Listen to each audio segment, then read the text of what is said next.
Hello friends, आप देख रहे हैं आपका YouTube channel study with tiger. दोस्तों, आज मैं आपको रीजनिंग में स्टेटमेंट एंड अजम्पशन, कथन एवं पूर्व धारणाएं, ठीक है, इस पे मैं आधारित कुछ प्रश्न कराऊंगा, ठीक है।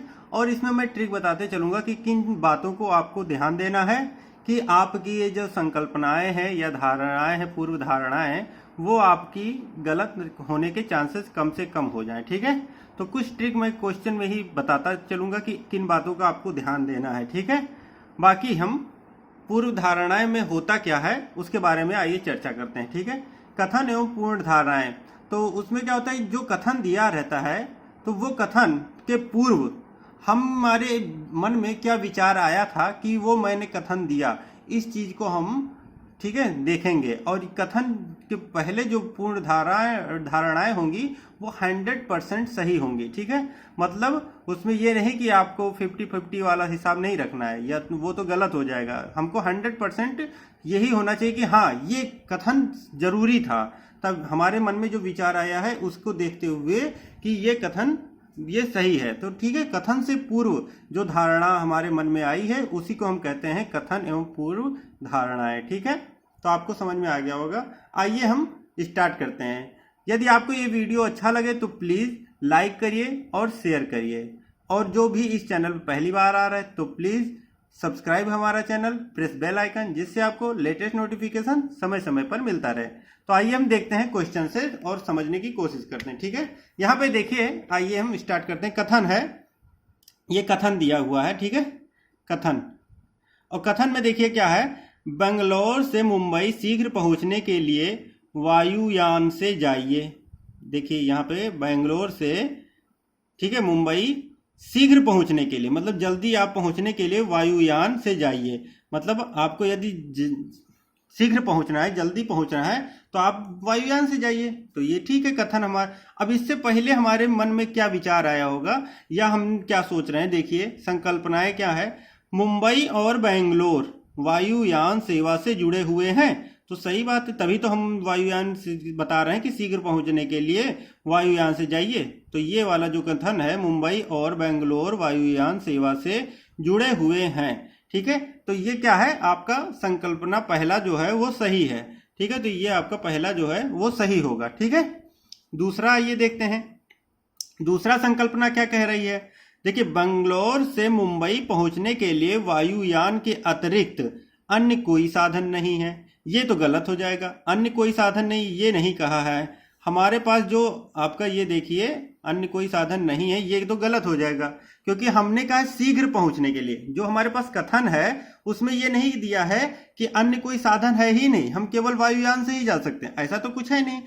तो इसमें हम क्या करेंगे, अतिरिक्त, अतिरिक्त केवल, अन्य कोई साधन नहीं है। तो ये वाला शब्द आप नोट कर लीजिए, अतिरिक्त अन्य कोई, ठीक है। यदि और निगेटिव, यदि निगेटिव बात कर रहे हैं तो ज्यादा से ज्यादा 90% निगेटिविटी के चांस में 90% आपका जो होगा, ठीक है, निगेटिविटी के चांस में वो गलत ही होता है। तो ये हमारा क्या हो जाएगा, सेकंड वाला ऑप्शन वो गलत हो जाएगा, ठीक है। केवल हमारा पहला फॉलो करता है, ठीक है। तो केवल एक निहित है, इसमें देखिए ऑप्शन दिया है केवल एक निहित है। तो पहला हम क्वेश्चन है, इसलिए हमने ऑप्शन लिख दिया है। आगे जितने भी मैं क्वेश्चन कराऊंगा उसमें मैं आपको ऑप्शन नहीं दूंगा, ठीक है। वो ऑप्शन जब आप एग्जाम में बैठेंगे तो आप वहां पे देख के आप टिक मार दीजिएगा, ठीक है। तो एक तो हमने यहाँ पे ट्रिक क्या देखा कि नहीं, निगेटिव के सेंस में ज्यादातर हमारा क्या होता है, गलत होता है। या तो निगेटिव के सेंस में बहुत ही मतलब तर्क हम पढ़ेंगे और उसको देखेंगे कि ये सही है कि नहीं है, लेकिन ज्यादा से ज्यादा 90% हमारा क्या होगा, नहीं के मामले में गलत होगा, ठीक है। या अतिरिक्त या कोई, या मतलब होगा कि पर्टिकुलर किसी चीज की बात करता है। यदि हम आगे क्वेश्चन देखेंगे उसमें हम आगे आपको बताते रहेंगे, ठीक है। तो पहला क्वेश्चन आपको समझ में आ गया होगा। यहाँ पे बेंगलोर से मुंबई शीघ्र पहुंचने के लिए वायुयान से जाइए, ये आपका यदि कथन दिया है, ठीक है, तो इसका मतलब हमारे दिमाग में है कि मुंबई और बेंगलोर वायुयान से जुड़े हुए हैं, तभी हम कह रहे हैं कि शीघ्र पहुंचने के लिए वायुयान से जाइए। तो हमारा पहला तर्क सही है। दूसरा कह रहा है बेंगलोर से मुंबई पहुंचने के लिए वायुयान के अतिरिक्त अन्य कोई साधन नहीं है, तो ये तो गलत हो जाएगा, क्योंकि और भी साधन है, ट्रेन है, बस है ना। तो ये हम कह नहीं सकते, क्योंकि हमारे पास ये दिया ही नहीं है कि हम और कोई साधन का यूज कर रहे हैं कि नहीं कर रहे हैं, हमें केवल वायुयान से संबंधित ही ऑप्शन में देखना है, ठीक है। तो आइए देखते हैं अगला प्रश्न। अगला प्रश्न देखिए, कथन है हमारे पास, कथन दिया है, ठीक है। क्या दिया है? हमारे देश द्वारा की गई प्रत्येक गलती के कारण गंभीर परिणामों का सामना करना पड़ा। हमारे देश द्वारा की गई प्रत्येक गलती के कारण गंभीर परिणामों का सामना करना पड़ा। मतलब इससे हमारे दिमाग संकल्पनाएं क्या आ रही हैं? देखिए, पूर्ण धारणाएं या संकल्पना कुछ भी हम लिख सकते हैं, ठीक है। चाहे संकल्पनाएं लिखें या पूर्ण धारणाएं लिखें, ठीक है।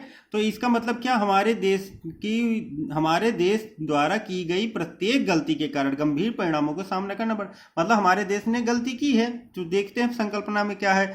हमारे देश ने भूतकाल में गलतियां की हैं, तो सही बात है, तभी तो हमको गंभीर परिणामों का सामना करना पड़ा।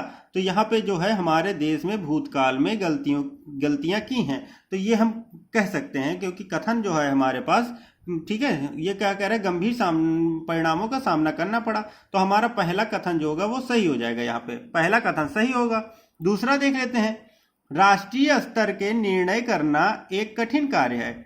ये तो हम नहीं कह सकते कि राष्ट्रीय स्तर पर निर्णय करना एक कठिन कार्य है कि नहीं है, इसका हमें कथन से कोई रिलेशन नहीं है, तो ये हम नहीं कह सकते। तो यहाँ पे क्या होगा? कठिन कार्य है कि नहीं है, ये हम नहीं कह सकते, तो ये हम बिल्कुल गलत मानेंगे, ठीक है।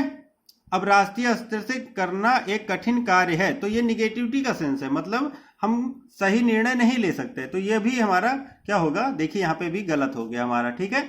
तो अब आपको समझ में आ गया होगा संकल्पनाएं, ठीक है। थोड़ा थोड़ा आपको अभी धीरे धीरे और भी क्लियर हो जाएगा, ठीक है। आइए देखते हैं अगला प्रश्न। यहां पे देखिए कथन है, कथन दिया हुआ, ठीक है। सफल व्यक्ति में स्वयं को ठीक परखने की योग्यता होती है।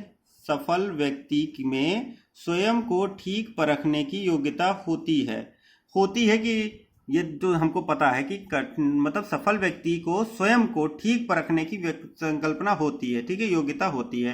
तो हम संकल्पना देखेंगे पहला, ठीक है। अन्य व्यक्तियों को परखने से सफल व्यक्ति को कोई लाभ नहीं, लाभ और हानि की कोई बात ही नहीं, और नेगेटिव का सेंस है तो ये हमारा गलत ही हो जाएगा, ठीक है। लाभ क्यों? अन्य व्यक्तियों को परखने में सफल व्यक्ति को कोई लाभ नहीं, तो इसी ऐसा कुछ हमको पता ही नहीं चल रहा है कथन से, ठीक है, तो ये तो हमारा गलत हो जाएगा। दूसरा देखिए क्या है, सफल व्यक्ति कभी भी गलत परख नहीं कर सकता। ऐसा तो कुछ होगा नहीं कि गलत नहीं कर सकता, ऐसा तो है नहीं कि सफल व्यक्ति में स्वयं की बात कर रहा है यहाँ पे, और सफल व्यक्ति कभी भी गलत परख नहीं कर सकता, ये गलत हो सकता है। निगेटिव का सेंस है यहाँ पे, तो ये भी गलत हो जाएगा हमारा, क्योंकि कभी भी आ गया यदि आपका कभी भी, तो ये हमारा हमेशा गलत होगा, ठीक है। कभी भी यदि कह दिया तो ये वर्ड आप नोट कर लीजिए, कभी भी आपका जहां भी दिखेगा संकल्पना में तो वो आपका गलत होगा, तो ये एक ट्रिक हो जाएगा, ठीक है। कभी भी यदि कह रहा है और निगेटिव तो है तो वो तो गलत होगा ही, ठीक है। लेकिन कभी कभी निगेटिविटी तो आपका 10% लगभग सही हो जाता है, लेकिन कभी भी आ गया तो क्या हो जाएगा? आपका गलत हो जाएगा, ठीक है। तो ये वर्ड हमको नोट करना है कि कभी भी, ये ट्रिक हो जाएगी आपकी, कभी भी यदि आ गया तो आपका ये गलत ही होना है, ठीक है। समझ में आ गया दोस्तों? इससे आपको यूपीएसआई में कम से कम 4 क्वेश्चन आते हैं, ठीक है। 4 क्वेश्चन इससे आते हैं, और 3 क्वेश्चन लगभग आते हैं कथन एवं निष्कर्ष, जिसका मैं पूरा वीडियो बना के दे चुका हूं। इससे पहले वाला आप उसमें जाएंगे प्लेलिस्ट में, या मैं आई बटन पे ऊपर दिया है उस पर क्लिक करेंगे तो आपको कथन एवं निष्कर्ष से रिलेटेड आपको वीडियो मिल जाएगी, ठीक है। और वहां से आप कथन एवं निष्कर्ष को आप पूरा वीडियो देखिए, और आपके वहां से भी एक भी क्वेश्चन गलत नहीं होंगे, ठीक है। लेकिन लोगों का सबसे ज्यादा गलत कहाँ होता है? कथन एवं पूर्ण धारणाएं में। तो पूर्व धारणाएं हमारे, अब जो आप वीडियो देख लेंगे तो आपके कम से कम गलत होंगे, ठीक है। यदि आपसे 10 क्वेश्चन पूछा जा रहा है तो वहां पे आपका लगभग 8 से 9 क्वेश्चन आपके सही होने के चांसेस हो जाएंगे, ठीक है। तो इसलिए आपको ये वीडियो पूरा देखना चाहिए, ठीक है। तो आइए हम देखते हैं अगला प्रश्न। दोस्तों इतनी मेहनत से मैंने ये वीडियो बना रहा हूं, तो इसलिए आप लाइक जरूर करिए, ठीक है। लाइक करने से आप, हमारा वीडियो जो है ये आप सबको ज़्यादा से ज़्यादा ये ऊपर आ जाता है रेटिंग में, इसलिए लाइक जरूर करिए, ठीक है। तो आइए देखते हैं अगला प्रश्न। इसमें देखिए कथन क्या कह रहा है। कथन इसमें है, बुधवार को एक प्रेस विज्ञप्ति में कहा गया है कि कॉटन स्कीम के अंतर्गत 1.4 लाख कुंटल कॉटन खरीदा जा चुका है, ठीक है। तो बुधवार को एक प्रेस विज्ञप्ति, ठीक है, में कहा गया कि कॉटन स्कीम के अंतर्गत 1.4 लाख कुंटल कॉटन खरीदा जा चुका है। ये प्रेस विज्ञप्ति में निकला हुआ है, ठीक है। अब हमारे पास संकल्पनाएं क्या है देखते हैं। संकल्पना फर्स्ट हमारा देखिए, कॉटन स्कीम सफल है। अब कॉटन स्कीम सफल है कि असफल है, इसके बारे में हमारे ऊपर देखने से कुछ पता चल रहा है कि भाई इसमें ये दिया है कॉटन स्कीम के अंतर्गत 1.4 लाख कुंटल कॉटन खरीदा गया। ये तो नहीं दिया गया कि हमारा लक्ष्य कितना था। यदि लक्ष्य हमारा 1 लाख का रहा होता, ठीक है, 1 लाख का हमारा लक्ष्य रहा होता तो ये हमारा जो है वो सफल माना जाता, क्योंकि 1.4 लाख कुंटल हमने कॉटन खरीद लिया। लेकिन यहाँ पे हमें ये नहीं पता है, लक्ष्य पता ही नहीं है, तो हमारी स्कीम क्या है, सफल है कि असफल है, इसके बारे में हम नहीं कह सकते। तो यहाँ पे क्या होगा, हमारा पहला जो होगा वो आपका गलत हो जाएगा, ठीक है। यहाँ पे पहला जो होगा वो आपका गलत हो जाएगा। सेकंड देखते हैं आपको, अब कॉटन की कोई सरकारी खरीद नहीं की जानी चाहिए। ये कैसे पता हो जाएगा, नहीं तो हो गया। यहाँ पे देखिए नहीं की बात आ गई तो ये तो वैसे ही गलत हो जाएगा हमारा। नहीं की बात होगी तो गलत हो जाएगा, ठीक है, क्योंकि हम जानते हैं कि नहीं का यहाँ पे, ठीक है, गलत होना ही है। नहीं आ गया तो गलत हो जाएगा, ठीक है। तो यहाँ पे क्यों, देखिए अब कॉटन की कोई सरकारी खरीद नहीं होनी चाहिए। जब हमारा लक्ष्य पता ही नहीं है कि हमको कितना कुंटल खरीदना है तो हम कैसे इसको खरीद नहीं करनी चाहिए, हमें कोई पता नहीं है। और यदि ज़्यादा थोड़ी है, 1.4 लाख कुंटल कॉटन खरीदा जा चुका है तो इसका मतलब ये नहीं कि हमारा लक्ष्य पूरा हो गया, इससे हमें ये नहीं पता चल रहा है। और वैसे भी ये निगेटिव है तो ये हमारा गलत हो ही जाएगा। तो यहाँ पे क्या हो जाएगा, हमारा दोनों संकल्पनाएं गलत होंगी। एक बार मैं फिर से आपको समझा दे रहा हूं, ठीक है। यहाँ पे देखिए, बुधवार को एक प्रेस विज्ञप्ति में कहा गया कि कॉटन स्कीम के अंतर्गत 1.4 लाख कुंटल कॉटन खरीदा जा चुका है, ठीक है। तो यहाँ पे हमको ये प्रेस विज्ञप्ति, यदि आपका पेपर आता है उसमें मान लीजिए दे दिया गया, तो यहाँ उससे हम ये नहीं कह सकते कि कॉटन स्कीम सफल है। क्यों, क्योंकि अभी इसका सफल और असफल है कि नहीं है। मान लीजिए 5 लाख का लक्ष्य रहा होता और हम 1.4 लाख कुंटल ही कॉटन खरीद चुके हैं तो हमारा ये असफल होता, ठीक है। तो हम इसकी बात नहीं कर सकते, ठीक है। तो ये हमारा पहला गलत हो गया। दूसरा क्या कह रहा है, अब कॉटन की कोई खरीद नहीं की जानी चाहिए। क्यों भाई, हमें पता है कि हमें कितना खरीदना चाहिए, हमारा लक्ष्य क्या है, तो हमें पता नहीं है तो हम इसको कह नहीं सकते हमारा, इसलिए दूसरा भी गलत हो जाएगा, ठीक है। तो यहाँ पे आप देखिए, ठीक है। तो आइए देखते हैं अगला प्रश्न। यहां पे देखते हैं कथन हमारे पास है, कथन, ठीक है। मैं कितना बेवकूफ हूं कि मैंने सुमन जैसे चतुर व्यक्ति पर भरोसा किया। अब बताइए, मैं कितना बेवकूफ हूं, ठीक है, मैं कितना बेवकूफ हूं कि मैंने सुमन जैसे चतुर व्यक्ति पर भरोसा किया, ठीक है। ये कथन हो गया। तो हमारे अंदर दिमाग में क्या आया होगा कि हमने ये कथन कहा, तो पूर्व धारणा मतलब हमारे दिमाग में कुछ चल रहा होगा, तभी तो हमने ये कहा कि मैं कितना बेवकूफ हूं, मैं सुमन जैसे चतुर व्यक्ति पर भरोसा किया। मतलब चतुर लोग भरोसेमंद नहीं होते, चतुर लोग भरोसेमंद नहीं होते, ये मैं कह सकता हूं, क्योंकि तभी तो मैंने कहा कि मैं कितना बेवकूफ हूं कि मैंने सुमन जैसे चतुर व्यक्ति पर भरोसा किया। मतलब चतुर लोग भरोसेमंद नहीं होते, ये मैं कह सकता हूं, ठीक है। लेकिन इसी में कह देता कि सभी चतुर लोग, सभी कह देता तो हमारा गलत हो जाता। सभी की बात तो कर नहीं रहा है, मतलब चतुर लोग भरोसेमंद नहीं होता तो सभी की बात नहीं कर रहा है, मतलब अक्सर की बात कर रहा है, ठीक है। तो ये हमारा यहाँ पे क्या हो जाएगा, पहला वाला सही हो जाएगा।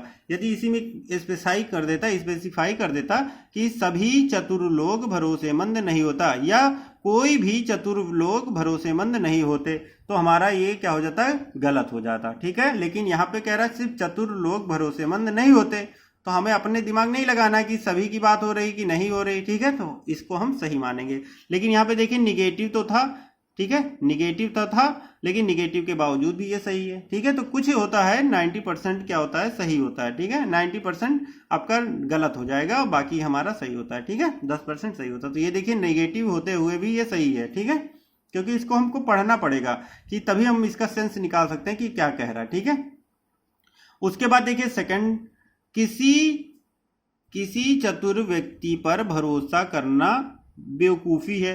किसी चतुर व्यक्ति पर भरोसा करना बेवकूफी। अब देखिए किसी की बात कर दिया, सब पे सभी की बात कर दिया, तो ये गलत हो जाएगा हमारा।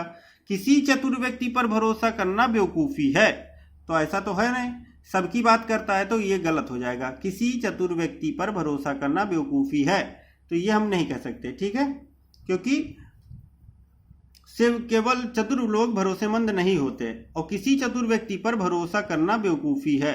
ठीक है, तो मैं कितना बेवकूफ़ हूं कि मैंने सुमन जैसे चतुर व्यक्ति पर भरोसा किया। तो चतुर लोग भरोसेमंद नहीं होते, किसी चतुर व्यक्ति किसी की बात नहीं होता, तो ये हम कह सकते थे कि चतुर व्यक्ति पर भरोसा करना बेवकूफ़ी है। ठीक है, लेकिन किसी की बात कर रहा है तो मतलब क्या सभी, तो इसको भी हम क्या मानेंगे, गलत मानेंगे। ठीक है, यहाँ पे किसी चतुर व्यक्ति पर भरोसा करना बेवकूफ़ी है, ये हमारा गलत हो जाएगा। ठीक है, 100% नहीं होगा, क्योंकि किसी की बात हो गया तो सबकी बात कर रहा है ना, ये किसी चतुर व्यक्ति पर भरोसा करना बेवकूफ़ी है। ठीक है, ऊपर वाला में देखिए चतुर लोग भरोसेमंद नहीं होते, तो ये हमारा सही हो जाएगा। चतुर लोग यदि सभी की बात करता तो ठीक है, तो यहाँ पे किसी चतुर व्यक्ति पर भरोसा करना बेवकूफ़ी है, तो ये हमारा गलत हो जाएगा। ठीक है, आइए देखते हैं अगला टॉपिक। अब हम देखेंगे कथन एवं निष्कर्ष। जो हमने पढ़ा है वो कथन निष्कर्ष नहीं है। ठीक है, यहाँ पे वो डायग्राम वाला था, ये इसमें डायग्राम नहीं बनाना है, इसमें हमको पढ़ना है और उसके बाद ठीक है निष्कर्ष तक पहुंचना है। कथन एवं निष्कर्ष, तो हमारा कथन क्या कह रहा है वो देखते हैं। गुणवत्ता का एक मूल्य होता है, मतलब गुणवत्ता का एक मूल्य होता है। भारत ने बहुत सी निधि शिक्षा के लिए निर्धारित की हैं। ठीक है, भारत ने बहुत सी निधि शिक्षा के लिए निर्धारित की हैं। ठीक है, निष्कर्ष हमारा क्या निकल रहा है, पहला, भारत में शिक्षा की गुणवत्ता में शीघ्र ही सुधार होगा। ठीक है, तो देखिए इसमें इसको आप कथन पहले समझिए। गुणवत्ता का एक मूल्य होता है। ठीक है, ये कथन कह रहा है गुणवत्ता का एक मूल्य होता है। भारत ने बहुत सी निधि शिक्षा के लिए निर्धारित की हैं। तो बहुत सी मतलब जो पहले धन आवंटित था, ठीक है, शिक्षा के लिए जितना खर्च होता था, तो उससे ज्यादा निधि मतलब निर्धारित की है। ठीक है, तो इससे क्या हमारे निष्कर्ष क्या होगा बताइए। तो भारत में शिक्षा की गुणवत्ता में शीघ्र ही सुधार होगा। सुधार के लिए ही तो आवंटित किया जा रहा है, क्यों, क्योंकि गुणवत्ता का एक मूल्य होता है। तो जो हमारा खर्चा हो रहा था उससे ज्यादा हम खर्चा करेंगे, तो इसकी गुणवत्ता को देखते हुए तो हम खर्चा कर रहे हैं, तो उसका क्या है कि गुणवत्ता में शीघ्र ही सुधार होगा। तो ये वाला जो होगा वो हमारा सही हो जाएगा। ठीक है, पहला जो होगा निष्कर्ष सही होगा। दूसरा क्या है, सिर्फ निधि ही शिक्षा की गुणवत्ता को बढ़ा सकती है। सिर्फ की बात कर दिया केवल, तो सिर्फ तो यहाँ पे गलत हो जाएगा। सिर्फ ये आप नोट कर लीजिए, जहां पे भी सिर्फ आपको दिखाई दे तो वो आपको गलत ही करना है। ठीक है, क्यों, क्योंकि देखिए सिर्फ निधि ही शिक्षा की गुणवत्ता को बढ़ा सकती है, तो ये तो गलत हो जाएगा आपका। निधि मतलब यदि आप पैसा ही खर्चा करेंगे, मान लीजिए आप बहुत ज़्यादा वेतन दे दीजिए, जो भी प्राइमरी टीचर हैं उनको आप वेतन बढ़ाते जाइए, तो उससे क्या होगी, गुणवत्ता बढ़ जाएगी, नहीं बढ़ेगी। आपको उस पर भाई आपको ध्यान देना होगा कि क्या क्या चीज़ें दिक्कत हैं। जैसे आपको कंप्यूटर शिक्षा बढ़ानी है तो उस पर ध्यान देना चाहिए। स्कूल में बच्चों के खेलने की क्या वस्तुएं हैं, या ड्रेस है या कॉपी किताब, इस पे आप बढ़ाएंगे, इस पे ध्यान देंगे तो आपकी गुणवत्ता बढ़ेगी। लेकिन निधि ही बढ़ा देने से मतलब पैसा आपने आवंटित जो किया है वो बढ़ा दें, सिर्फ की बात कर दिया, तो क्या आपकी गुणवत्ता बढ़ जाएगी? ऐसा हम नहीं कह सकते। ठीक है, इसमें क्या है, गुणवत्ता बढ़ भी सकती है और नहीं भी बढ़ सकती है। लेकिन जब हम ये बात कह रहे हैं गुणवत्ता का एक मूल्य होता है, भारत ने किस बहुत सी निधि शिक्षा के लिए निर्धारित की है, तो निर्धारित की है इसका मतलब कि हम गुणवत्ता में शीघ्र ही सुधार होगा, ये हम कह सकते हैं। ठीक है, होता है कि नहीं होता वो नहीं, लेकिन होगा, क्योंकि आवंटित हुआ है, पैसा आवंटित हुआ है तो होना ही चाहिए। ठीक है, तो हम पॉजिटिव लेंगे। इसमें क्या कह रहा है, सिर्फ की बात न करता तो हम कह सकते थे कि निधि ही शिक्षा की गुणवत्ता को बढ़ा सकती है, लेकिन यहाँ पे सिर्फ कह दिया तो ये गलत हो जाएगा। ठीक है, सिर्फ नहीं होता तो इसको हम सही मान लेते हैं। ठीक है, समझ में आ गया। आइए देखते हैं अगला कथन एवं निष्कर्ष। इसमें देखते हैं क्या है, कथन हमारे पास क्या है, तो कथन है भारतीय मतदाताओं में अधिकांश अशिक्षित हैं। तो भारतीय मतदाता जो हैं वो अधिकांश अशिक्षित हैं, ये सही है कि अधिकांश अशिक्षित हैं। तो निष्कर्ष हमारा क्या कह रहा है बताइए। निष्कर्ष कह रहा है पहला, अधिकांश अशिक्षित ही चुनाव में अनियमितता का कारण है। अब ये तो हम कह नहीं सकते, भारतीय मतदाताओं में अधिकांश अशिक्षित हैं, ये तो हम कह सकते हैं कि अधिकांश अशिक्षित हैं, लेकिन अधिकांश अशिक्षित ही चुनाव में ये स्पेसिफाई कर रहा है, ही जो है ये सब जो है ये स्पेसिफाई कर रहा है, यही हमारा गलत कर दे रहा है। ही नहीं होता तो ये सही हो जाता, लेकिन यहाँ पे क्या कह रहा है, अधिकांश अशिक्षित ही चुनाव में अनियमितता का कारण है, तो ये हमारा बिल्कुल गलत हो जाएगा। जहां स्पेसिफाई कर देगा वो हम गलत मानेंगे, ठीक है। तो अधिकांश अशिक्षित ही चुनाव में अनियमितता का कारण है, तो ये गलत हो जाएगा। ही नहीं होता तो हो सकता था कि ये सही मान लेते। तो यहाँ पे ही है कि मतलब अशिक्षित ही, मतलब कि केवल अशिक्षित लोग ही चुनाव में अनियमितता का कारण हैं, ऐसा नहीं, पढ़े लिखे लोग भी अनियमितता का कारण हैं, ठीक है। ऐसा हम कुछ नहीं कह सकते हैं, तो ये हमारा पहला गलत हो जाएगा। दूसरा क्या कह रहा है, मतदाता सुयोग्य एवं स्वच्छ नेता चुनने में असमर्थ हैं। क्यों भैया, मतदाता सुयोग्य एवं स्वच्छ नेता चुनने में असमर्थ हैं, ये तो गलत हो जाएगा हमारा। क्यों, क्योंकि असमर्थ हैं मतलब समर्थ नहीं है, ये असमर्थ मतलब समर्थ नहीं है यदि हम कहेंगे, तो ये निगेटिव का सेंस है, तो निगेटिव वाला तो हमारा वैसे भी गलत हो जाएगा, ठीक है। अब इसका हम आप देखिए, मतदाता सुयोग्य एवं स्वच्छ नेता चुनने में असमर्थ हैं। मतदाता में सभी की बात हो जा रही है, ठीक है। भारतीय मतदाता में अधिकांश अशिक्षित हैं, तो ये तो अधिकांश अशिक्षित हो गए, लेकिन मतदाता सुयोग्य एवं स्वच्छ नेता चुनने में असमर्थ हैं, ऐसा तो नहीं है। अब पढ़े लिखे हो चाहे अनपढ़ लोग हो, वो सब नेता तो अच्छा ही चुनना चाहते हैं, ठीक है। जो नेता चुनता है वो अच्छा ही चुनेगा, ठीक है। तो ये गलत बात कह रहा है कि सुयोग्य एवं स्वच्छ नेता चुनने में असमर्थ है। क्यों, उनको पता नहीं है कि ये करप्ट है, क्योंकि वो पढ़े नहीं है, तो इसका मतलब ये नहीं कि वो निर्णय लेने में असमर्थ हैं, वो निर्णय ले सकते हैं। भाई अशिक्षित हैं, ये मान सकते हैं कि अशिक्षित हो सकता है, लेकिन वो निर्णय सही लेगा, क्योंकि अशिक्षित व्यक्ति भी निर्णय सही ही लेते हैं, उनको भी सही और गलत की पहचान होती है। तो यहाँ पे हम क्या कहेंगे, ये असमर्थ में गलत है, असमर्थ मतलब समर्थ नहीं है, तो ये गलत हो जाएगा। क्यों, क्योंकि मतदाता जो है चाहे वो शिक्षित हो चाहे अशिक्षित हो, सुयोग्य एवं स्वच्छ नेता चुनने में समर्थ हैं, क्योंकि वो असमर्थ नहीं है। असमर्थ होते तो चुनाव क्यों देते, भाई वोट देने जा रहे हैं, उनको पता है कि 10 प्रत्याशी खड़े हैं, उसमें कौन सही है कौन गलत है, वो भी जानते हैं कि ये सही नेता है हमारा कि गलत है, ठीक है। तो वो समर्थ हैं, ऐसा नहीं है, ये गलत है, ठीक है। आइए देखते हैं अगला प्रश्न। अगला टाइप है हमारे पास कथन एवं कार्रवाइयां, ठीक है। कथन एवं कार्यवाहियां, ठीक है। कथन एवं कार्यवाहियां हम देखेंगे। तो कार्यवाही मतलब पहले कथन देखेंगे, फिर कार्यवाही हमें क्या करनी है उस पर हम देखेंगे, ठीक है।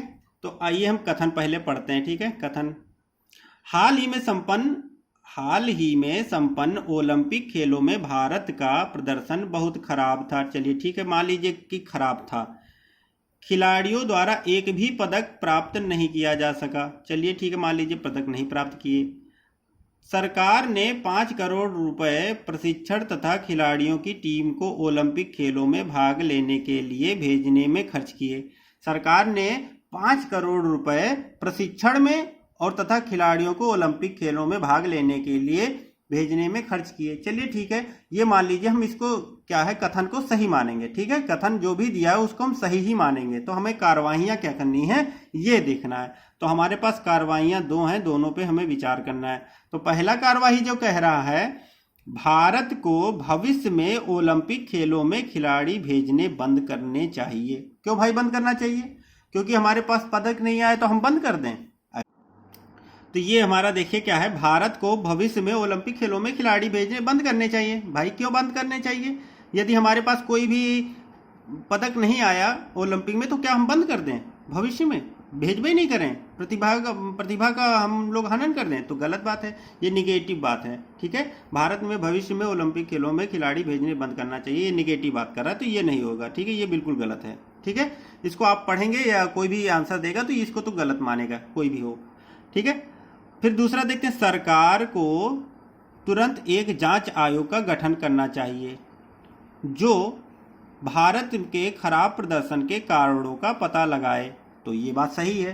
क्यों, क्योंकि भाई जो भी खराब प्रदर्शन है, मान लीजिए कोई भी हमारे पास पदक नहीं आए हैं ओलंपिक खेलों में, एक भी पदक नहीं मिले हैं, तो उसकी हमें जांच करना चाहिए और उस जांच में हमें पता करना चाहिए कि क्या कारण था कि हमारे पास एक भी पदक नहीं आए। खराब प्रदर्शन का जो कारण है उसको पता करिए और उसमें सुधार करिए कि अगले बार हम वो गलती ना करें और हमें हमारे पास पदक तालिका में एक आध पदक मिल जाए। ठीक है, तो इसलिए हमें क्या है, सरकार को तुरंत एक जांच आयोग का गठन करना चाहिए जो कि भारत के खराब प्रदर्शनों के कारण का पता लगाए। तो ये हमारा बिल्कुल तर्क जो है प्रभावी है। ठीक है, ये कार्यवाही हम करेंगे। ये कार्यवाही निगेटिव है, ये हम नहीं करेंगे। ठीक, गलत कार्यवाही को हमें नहीं करना है। ठीक है, जो सही कार्यवाही होगी हमें वही करना है। क्यों? क्योंकि ये रीजनिंग है, ये आपके कार्यवाही को भी टेस्ट करता है, इसीलिए इसको एग्जाम में ज्यादा से ज्यादा पूछी जाती है कार्यवाहियां। क्योंकि एसआई वगैरह में, पुलिस में आपको पब्लिक के बीच में आप हैं, आपको निर्णय सही लेना है। ठीक है, तो ये गलत निर्णय नहीं लेना। इससे क्या होता है कि आपके आईक्यू आपका चेक होता है कि आप सही निर्णय ले रहे हैं कि गलत निर्णय ले रहे हैं। ठीक है, तो इससे ये भी पता चलता है। तो हमें सही निर्णय लेना है, गलत नहीं लेना है। ठीक है, तो यहाँ पे हमारा क्या होगा, कार्यवाही सेकंड जो होगा वो प्रभावी है। ठीक है, सही है। आइए देखते हैं अगला प्रश्न। अगला देखिए कथन हमारे पास है। ठीक है, कथन हमारे पास एक और है, देखिए। पश्चिमी दिल्ली के मायापुरी में स्थित 1200 से अधिक औद्योगिक इकाइयां, जिनमें लगभग 2 लाख आदमी कार्यरत हैं, बिजली की गंभीर समस्या का सामना कर रही है। चलिए, मतलब पश्चिमी दिल्ली के मायापुरी में स्थित 1200 से अधिक औद्योगिक इकाइयां, जिनमें 2 लाख आदमी कार्यरत हैं, बिजली की गंभीर समस्या का सामना कर रही है। चलिए ठीक है, तो हमें कार्यवाही क्या करनी, मान लीजिए आपके पास समस्या आए या कथन आए तो आप क्या कार्यवाही लेंगे, तो आप बताइए कि इसमें क्या कार्यवाही होनी चाहिए। सही कार्यवाही देनी है हमें, ठीक है, गलत नहीं देनी है। देखिए क्या कह रहा है, मायापुरी स्थित औद्योगिक इकाइयों को तत्काल बंद कर देना चाहिए। क्यों भाई बंद कर देना चाहिए? कि बिजली की समस्या है तो हमें बंद कर देना चाहिए, तो हमारा जो पैसा है वो भी खराब हो जाएगा और 2 लाख जो आदमी कार्यरत हैं वो क्या हो जाएंगे, बेरोजगार हो जाएंगे।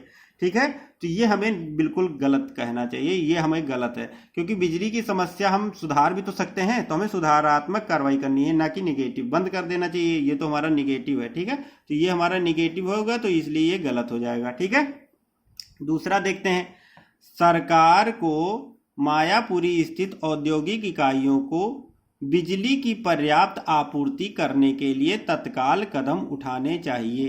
तो ये तो सही कह रहा है कि हमारे पास जो सरकार के पास है बिजली के, ठीक है, सुधार करना चाहिए। सरकार को मायापुरी स्थित औद्योगिक इकाइयों को बिजली की पर्याप्त आपूर्ति करने के लिए तत्काल कदम उठाने चाहिए, जिससे क्या होगा कि इकाइयां सही तरीके से काम करेंगी और आर्थिक समस्या नहीं होगी, जिससे 2 लाख कर्मचारी भी बेरोजगार नहीं होंगे और कंपनी जो होगी, औद्योगिक इकाइयां होंगी, वो सही से काम कर पाएंगी। ठीक है, तो ये हमारा क्या होगा, कथन जो होगा, ये हमारा कार्यवाही जो होगी ये सही है, सकारात्मक कार्रवाई है। पहली वाली नकारात्मक कार्रवाई, बंद कर देना चाहिए। कोई बात थोड़ी है कि समस्या आई तो हम उसका बंद कर दें, उस समस्या को हमको सॉल्व करना है। ठीक है, ना कि हमें पूरा समस्या को खत्म कर देना है, ये नहीं करना है। ठीक है, तो यहाँ पे हमें पहली वाली कार्यवाही तो बिल्कुल जड़ से खत्म कर दिया कि पूरा बंद कर दो, उसके बाद जाओ दूसरी जगह जहां बिजली सही हो वहां पे खोलो, तो आपको बहुत ही नुकसान हो जाएगा। ठीक है, तो ये हमें नहीं करना। बिजली की समस्या बहुत बड़ी समस्या नहीं है,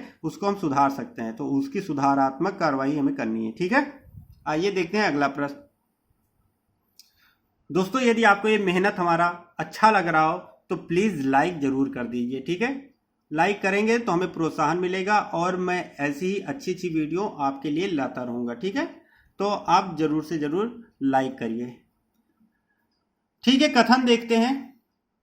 अगला कथन है, लगातार वर्षा से उत्पन्न बाढ़ के फलस्वरूप जिले में सेना को सतर्क किया गया। ठीक है, जिले में सेना को सतर्क कर दिया गया। बाढ़ देखा गया तो बाढ़ के फलस्वरूप जिले में सेना को सतर्क कर दिया गया। तो कार्यवाहियां हमें क्या करनी है, कार्यवाहियां, पहला कार्रवाई, 3 कार्रवाई हमारे पास। ठीक है, बाढ़ पीड़ितों के लिए राहत की व्यवस्था की जानी चाहिए। तो बिल्कुल सही है, राहत की व्यवस्था तुरंत करिए, आप रहने की व्यवस्था करिए। ठीक है, उसके बाद एक खाद्य सामग्री की आपूर्ति की व्यवस्था की जानी चाहिए। तो जहां पे बाढ़ आया है, ठीक है, तो उसमें हम तुरंत ही क्या करेंगे, एक तो राहत की व्यवस्था करेंगे और एक खाद्य पूर्ति, 2 चीज की कमी नहीं होनी चाहिए। तीसरा देखते हैं क्या है, पर्याप्त चिकित्सा सुविधाओं की व्यवस्था की जानी चाहिए। क्यों? क्योंकि बाढ़ जहाँ पे आता है वहाँ पे अनेकों बीमारियाँ पनपने लगती हैं, ठीक है। तो वो हमें चिकित्सीय सुविधाओं की व्यवस्था करनी चाहिए, जिससे कोई भी बीमार व्यक्ति है तो वो और लोगों को बीमार ना कर सके, उसको तुरंत हम चिकित्सा सुविधा प्रोवाइड कर दें, ठीक है। तो उससे क्या होगा कि हमारे और लोग भी हैं वो सुरक्षित रहेंगे, वो बीमार नहीं पड़ेंगे, ठीक है। तो यहाँ पे हमारे तीनों कार्रवाइयाँ जो हैं वो सही हैं, ठीक है। अब इसमें हम निगेटिविटी सेंस में क्या, मान लीजिए अभी कार्रवाई होती पॉजिटिव सेंस में, जैसे क्या होता कि बाढ़ पीड़ितों के लिए पनीर की सब्जी या मिष्ठान की व्यवस्था की जानी चाहिए। क्यों भाई मिष्ठान की व्यवस्था की जानी चाहिए? पहले आदमी जिंदा नहीं रहेगा, मिठाई खाना शुरू कर देगा, तो यहाँ पे हम मिठाई वाला जो होगा तर्क होगा वो गलत होगा। है तो वो भी व्यवस्था पॉजिटिव सेंस में, लेकिन वो आपका पॉजिटिव नहीं है, वो गलत है। अब उसमें कह दे कि खाद मेरे इनके लिए अच्छे अच्छे मकानों की व्यवस्था की जानी चाहिए, तो गलत बात है। मकान तुरंत आप नहीं बना पाएंगे, पहले तो इनको राहत दीजिए, ठीक है, इनको सुरक्षित स्थान पे पहुंचाइए, फिर आप इनके लिए जो भी व्यवस्था कर पाए वो करिए, ठीक है। लेकिन तत्काल प्रभाव से जो व्यवस्थाएं होनी चाहिए वो हमें देखना है, ठीक है, ना कि उनके लिए हम और ज्यादा सोचें कि उनको, ठीक है, महल बनवा दें या आप उनको और भी व्यवस्था कर दीजिए, तो वो गलत होगा, ठीक है, वहां पे गलत होगा, वो गलत सेंस में आ जाएगा। तो वो रहेगा तो पॉजिटिव, आप सोचेंगे पॉजिटिव, लेकिन वो गलत, ठीक है, कि उनके लिए मीट मांस मछली दारू की व्यवस्था की जानी चाहिए। क्यों भाई करनी चाहिए? पहले जिंदा रहेंगे तब तो खाएंगे, तो यहाँ पे वो गलत हो जाएगा, ठीक है। आइए देखते हैं अगला प्रश्न। इसमें देखते हैं कथन एवं तर्क, ठीक है, कथन एवं तर्क। अगला है कथन एवं तर्क, ठीक है। तो इसमें देखते हैं कथन हमारे पास क्या है। क्या संपूर्ण भारत में एक ही विश्वविद्यालय होना चाहिए? क्या संपूर्ण भारत में एक ही विश्वविद्यालय होना चाहिए? अब आपके दिमाग में क्या आ रहा है? तुरंत तर्क आएगा आपके दिमाग में, नहीं, नहीं या हाँ। जिसके भी हाँ आ रहा है तो क्यों, यदि आप उसका तर्क सही दे रहे हैं तब तो आपका सही उत्तर माना जाएगा, और या तो आपका तर्क प्रभावी नहीं है तो वो आपका उत्तर गलत माना जाएगा, ठीक है। तो यहाँ पे हम देखते हैं तर्क हमारा क्या है। हाँ, मान लीजिए हमारे मन में आ गया हाँ, ठीक है, चलिए हाँ आ गया। शैक्षिक स्तर में एकरूपता लाने के लिए मात्र यही तरीका है, मात्र कह दिया, यहाँ पे स्पेसिफाई कर दिया, तो ये हमारा गलत हो जाएगा। मात्र यही तरीका है, भाई हम कई तरीका भी तो अपना सकते हैं। यही तरीका है कि हमारे पास एक ही विश्वविद्यालय हो। इतना बड़ा इंडिया है, भारत हमारा इतना बड़ा क्षेत्र है, ठीक है, देश है, कि वहां पे एक विश्वविद्यालय से काम कहाँ चलेगा। मान लीजिए हम एक विश्वविद्यालय कहाँ खोल देंगे, दिल्ली में खोलते हैं कि चेन्नई में खोलते हैं कि बेंगलोर में खोलते हैं कि कलकत्ता में खोलते हैं, तो यूपी के लोग वहां पे पढ़ने जाएंगे तो कितने लोग पढ़ सकते हैं एक विश्वविद्यालय में? तो ये तो गलत बात है ना। तो यहाँ पे तो एक विश्वविद्यालय होना चाहिए, ये तो हमारा गलत हो जा रहा है। और यहाँ पे शैक्षिक एकरूपता लाने के लिए मात्र एक यही तरीका, तो मात्र नहीं हो सकता है, ठीक है। यदि हमको एकरूपता लाना है तो हम सिलेबस वगैरह इस पे ध्यान दें कि हाँ एक ही सिलेबस पढ़ाई जाए हर जगह, तो ये इस पे ध्यान दिया जाएगा तो भी एक रूपता हो जाएगी। लेकिन ये हम कहते हैं कि मात्र एक यही तरीका है, तो ये गलत है। तो यहाँ पे ये हमारा क्या होगा, तर्क प्रभावी नहीं है, ये गलत तर्क है, ठीक है। दूसरा कहते हैं नहीं, नहीं प्रशासनिक दृष्टिकोण से यह असंभव है, तो सही बात है, एक ही विश्वविद्यालय होना चाहिए, तो उसके लिए हमारे पास प्रशासन की भी दिक्कत हो जाएगी, कितने टीचर होने चाहिए, कितना बड़ा यूनिवर्सिटी बनाना है कि उसमें पूरे इंडिया के लोग पढ़ सकें, तो वो असंभव है, ठीक है। नहीं, प्रशासनिक दृष्टिकोण से यह असंभव है, तो सही कह रहा है, ये असंभव है। प्रशासनिक दृष्टिकोण से देखा जाए तो ये सही नहीं है, क्योंकि उनके लिए हमें बहुत चीज़ों की व्यवस्था, उनके रहने की व्यवस्था करनी पड़ेगी, उनके खाने की व्यवस्था करनी पड़ेगी, तो ये बहुत ही बड़ा लेंदी काम हो जाएगा, ठीक है। तो ये हमारा सही नहीं है। तो पहला वाला सही हो, दूसरा वाला हमारा तर्क जो होगा वो सही होगा, नहीं प्रशासनिक दृष्टिकोण से यह असंभव है। तो नहीं वाला देखिए यहाँ पे सही हो गया। हमेशा नहीं कह रहे कि नहीं वाला गलत ही होगा, लेकिन नहीं के दृष्टिकोण से ये सही है। तो यहाँ पे हमने क्या कहा था आपको, मैंने ये भी कहा था कि 90% जो होगा वो आपका गलत होगा नहीं के सेंस में, बाकी 10% सही होगा, ठीक है। तो ये 10% वाले में है, ये सही है, ठीक है, समझ में आ गया। आइए देखते हैं अगला कथन। अगला प्रश्न है, कथन है, देखिए क्या कह रहा है कथन। क्या मांसाहारी भोजन हमारे देश में पूर्ण रूप से निषिद्ध कर देना चाहिए, मतलब प्रतिबंधित कर देना चाहिए? बताइए, क्या आप सोचिए खुद कि क्या मांसाहारी भोजन हमारे देश में पूर्ण रूप से प्रतिबंधित कर देना चाहिए? तर्क हमारे दिमाग में क्या आएगा? हाँ कि नहीं। जो नहीं खाते हैं वो तो कहेंगे हाँ सही बात है, जो खाने वाले हैं वो कहेंगे नहीं। तो इसलिए हमें खाना और ना खाना नहीं देखना है, ठीक है, हमें तर्क देना है कि क्यों बंद करना चाहिए, कि जो हमारे पास तर्क है क्या वो सही है, प्रभावी है, तो हमें इस बात को देखना है, ठीक है। तो पहला तर्क हम देखेंगे हाँ वाला, मान लीजिए देखते हैं, जो नहीं खाने वाले हैं तो वो देखेंगे हाँ। तो महात्मा गांधी और बर्नार्ड शॉ जैसे महान पुरुष शाकाहारी थे, तो ये तो बिल्कुल प्रभावी तर्क है ही नहीं।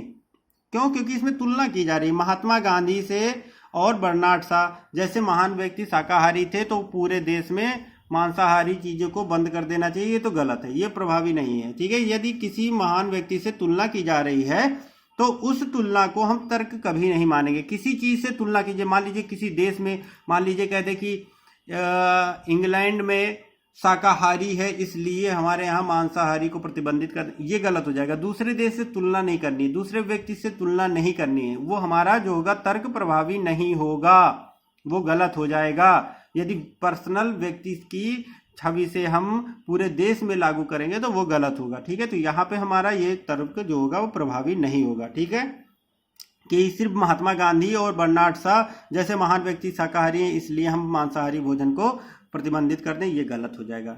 दूसरा कहते हैं, मान लीजिए हाँ ये भी है, हाँ ये भी था, हाँ यह बहुत खर्चीला है और इसलिए हमारे बहुत से लोगों के साधनों से परे है। तो भैया कोई जबरदस्ती थोड़ी कह रहा है कि आप मांसाहारी भोजन खाओ, या बहुत खर्चीला है, या इसमें आपको पैसा लगाना ही होगा, या खाना जरूरी तो कह नहीं रहा है, और हमारे बहुत से लोगों के साधनों से परे। तो इससे क्या मतलब है? बहुत जिसकी भाई पैसा होगा वो खाएगा, नहीं होगा नहीं खाएगा, सीधी बात है। जबरदस्ती तो कह नहीं रहा है कि मछली कह रही है कि आप मुझे जरूर खाइए या सभी को खाना जरूरी है, ऐसा तो कुछ नहीं। जितने भी मांसाहारी भोजन है वो कहेंगे कि नहीं हमको खाइए आप, ऐसा तो कुछ नहीं कह रहा है। इसमें जो समर्थ है, जो पैसा वाला है वो खाएगा, जो असमर्थ है वो साग सब्जी खाएगा, या बहुत लोगों को पसंद भी नहीं होता है। मान लीजिए हम ही हैं, हमें मांसाहारी नहीं पसंद है तो हम नहीं खाते हैं, हमें शाकाहारी पसंद है हम शाकाहारी खाते हैं। तो इसमें जबरदस्ती तो है नहीं, जिसको जो खाना है वो खाए, इसमें प्रतिबंधित नहीं करना चाहिए, ठीक है। तो सही बात है कि इसमें प्रतिबंधित नहीं होना चाहिए। तो यहाँ पे क्या होगा, दोनों ही गलत होंगे, ठीक है। जिसकी स्वेच्छा है वो खाए, जिसकी इच्छा ना हो वो ना खाए, सीधे यही होना चाहिए, ठीक है। तर्क ये गलत है, दोनों तर्क गलत हैं, ठीक है। कि वे बहुत खर्चीला है, बहुत ज़्यादा महंगा है, इसलिए कितना महंगा है, ज़्यादा महंगा तो है नहीं, सबके बजट से है, ठीक है। आदमी एक दिन खाएगा, लेकिन ये कह रहा पूरे दिन बंद ही कर देना चाहिए, तो गलत है, ठीक है। आइए देखते हैं अगला कथन। कथन हमारा, व्यक्ति को वृक्ष के नीचे नहीं सोना चाहिए। तो पूर्व धारणा हमारे मन में क्या आई होगी ये देखते हैं, ठीक है। अब हम पूर्व धारणा से रिलेटेड क्वेश्चन देख रहे हैं। तो इसमें क्या है कि ये व्यक्ति को वृक्ष के नीचे नहीं सोना चाहिए, इसका कोई रीजन रहा होगा दिमाग में, तभी हम कह रहे हैं कि ये वृक्ष के नीचे नहीं सोना चाहिए, ठीक है। तो पत्ते गिरने से वस्त्र खराब हो जाएंगे, ये क्या बात है भाई, पत्ते गिरने से वस्त्र खराब हो जाएंगे, ये तो गलत है। पत्ते गिरने से वस्त्र खराब होते हैं कि नहीं होते हैं भाई? हम मान लीजिए बिना कपड़े के सो रहे हैं, तो हमारे पास क्या है, वस्त्र है ही नहीं, तब कैसे हम कह देंगे कि वस्त्र खराब हो जाएंगे इसलिए नहीं सोना चाहिए? भाई वस्त्र मैं नहीं पहने तो इसका मतलब सो सकते हैं, ये कोई रीजन नहीं है, ये गलत है, ठीक है। दूसरा रीजन क्या कह रहा है, वृक्ष में रात में CO2 निकलता है जो स्वास्थ्य के लिए हानिकारक है, ठीक है। लेकिन यहाँ पे क्या क्या है, देखिए व्यक्ति को वृक्ष के नीचे नहीं सोना चाहिए। तो क्यों नहीं सोना चाहिए, इसका रीजन हमारे पास है, ठीक है, कि वृक्ष से रात में CO2 निकलता है जो स्वास्थ्य के लिए हानिकारक है। तो ये हम कह सकते हैं कि हाँ, ये हमारे दिमाग में रहा होगा, तभी हम कह रहे हैं कि व्यक्ति को वृक्ष के नीचे नहीं सोना चाहिए। तभी मैं कह रहा हूँ क्योंकि CO2 जो होगा वो स्वास्थ्य के लिए हानिकारक होगा, इसीलिए व्यक्ति को वृक्ष के नीचे नहीं सोना चाहिए, ठीक है। तो ये हमारा जो होगा प्रभावी तर्क है, और ये हमारी पूर्व धारणा रही होगी, तभी हमने ये कथन कहा है। यदि हमारे दिमाग में ये नहीं होता तो हम ये नहीं कह सकते थे कि व्यक्ति को वृक्ष के नीचे नहीं सोना चाहिए, ठीक है।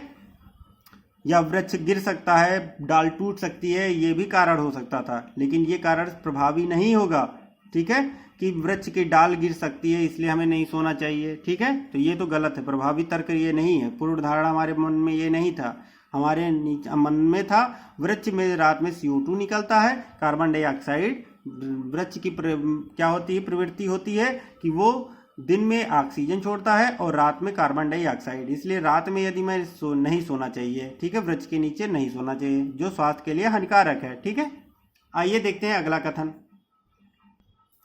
और ये आज का आखिरी है क्वेश्चन। ठीक है, और यदि आपको ये वीडियो हमारा अच्छा लगा तो प्लीज लाइक करिए और ज्यादा से ज्यादा शेयर करिए। ठीक है, आइए देखते हैं अगला कथन। कथन क्या कह रहा है, क्या भारतीय प्रेस विदेशी प्रेस की अपेक्षा अधिक स्वतंत्र हैं? ठीक है, ये है कथन हमारे पास। तो हमारे अंदर पूर्ण धारणा क्या रही होगी, देखिए, भारतीय प्रेस बाहुल्य तथा धन बल के अधीन है। धन बल के, भारतीय प्रेस जो है बाहुबल तथा धन बल के अधीन है। ये कैसे कह सकते हैं भाई? हमारा क्या कह रहा है, किसी भारतीय प्रेस विदेशी प्रेस की अपेक्षा अधिक स्वतंत्र है। क्या पूछ रहा है, क्या भारतीय प्रेस जो है विदेशी प्रेस की अपेक्षा स्वतंत्र है, अधिक स्वतंत्र है? तो ये क्या है, भारतीय प्रेस बाहुबल तथा धनबल के अधीन है इसलिए स्वतंत्र है। तो ये गलत बात है ना। बाहुबल भाई स्वतंत्रता का ये थोड़ी कारण होगा कि बाहुबल और धनबल के अधीन है भारतीय प्रेस तो हमारा स्वतंत्र है, ये तो गलत है, ये धारणा तो बिल्कुल गलत है। ठीक है, दूसरा क्या कह रहा है, भारत में अच्छे पत्रकार नहीं है। तो यहाँ तो निगेटिव की बात कर रहा है, भारत में अच्छे पत्रकार हैं ही नहीं, ये तो गलत बात हो गई भाई। क्यों नहीं है, भारत में अच्छे भी पत्रकार हैं। ठीक है, तो क्या हमें स्वतंत्र हैं? क्या भारतीय प्रेस विदेशी प्रेस की अपेक्षा अधिक स्वतंत्र है जहां भारत में अच्छे पत्रकार नहीं है इसलिए स्वतंत्र है? ये तो गलत बात है भाई। स्वतंत्र इससे ये नहीं पता चल रहा कि भारत में अच्छे प्रेस पत्रकार हैं कि नहीं है। ठीक है, स्वतंत्रता का इससे कोई मतलब नहीं है। तो यहाँ तो निगेटिव की बात है, तो ये तो गलत हो ही नहीं था।